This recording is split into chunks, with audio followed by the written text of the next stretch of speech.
通过围猎的方式将成群的鱼赶到一个用渔网设置成的陷阱里，就可以轻松的将里面的鱼一网打尽，一次可以捕捉上来1吨重的渔获。这是当地渔民早期流传下来的一种快速而且有效的捕鱼方式。海岛上的一个清晨，当地渔民带着捕鱼工具准备出发到海岛附近的一处捕鱼点进行捕鱼作业，这是他们几乎每天都需要干的工作，也是他们收入的唯一来源。其实他们的工作并不算很辛苦，也并不会像去到外海捕鱼那么危险。开船用了不到10分钟的时间，就已经来到了离岸边不远的海域。这一大片海面上布满了木桩，这些木桩的下面都围着一圈渔网，形成一个养殖场般的陷阱，而里面并不是用于养鱼的渔场，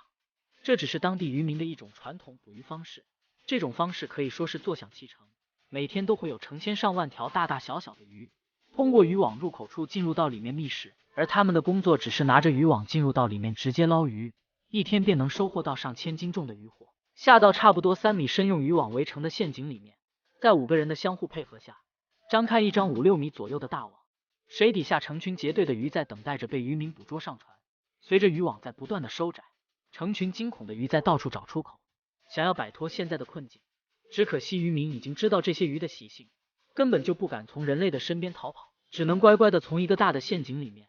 通过渔网上的洞口被赶到另一个小的陷阱里。当将所有其他栅栏的鱼赶到同一个陷阱里面之后，他们随即将水下的网口完全收紧，挡住了他们的去路。这时鱼群已经没有了任何可以逃脱的洞口，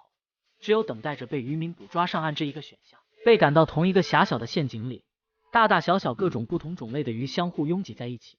在渔网的不断收紧下，大部分鱼已经无处可逃，只有少数几条还能在网底下逃了出来，但也只是暂时的逃脱。这一网下去起码有300、400斤重，在5个人的合力下，把成群的鱼拉上船也需要花费不少的力气和时间。在拉上来的一瞬间，船身也侧向了一边，海水差一点就能涌入船身，大家可想而知网里面的鱼会有多重。被拉上来的鱼瞬间从网里面撒出，铺满了整个甲板，非常生猛的到处乱窜，连他们下脚的地方也找不到了，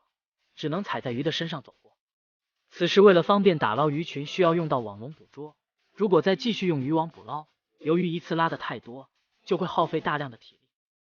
刚拉了一网鱼上船，陷阱里面的鱼已经稀疏了很多，但还是能看到成群结队的鱼群，顺着鱼群游动的方向放置网笼，无头苍蝇般的鱼群一下子就把网笼挤得满满当当。而渔船上的2名大壮顺着绳子用力将网笼拉上船，虽然拉上来的过程中跑了不少鱼出去，但这一笼鱼至少也有上百斤重。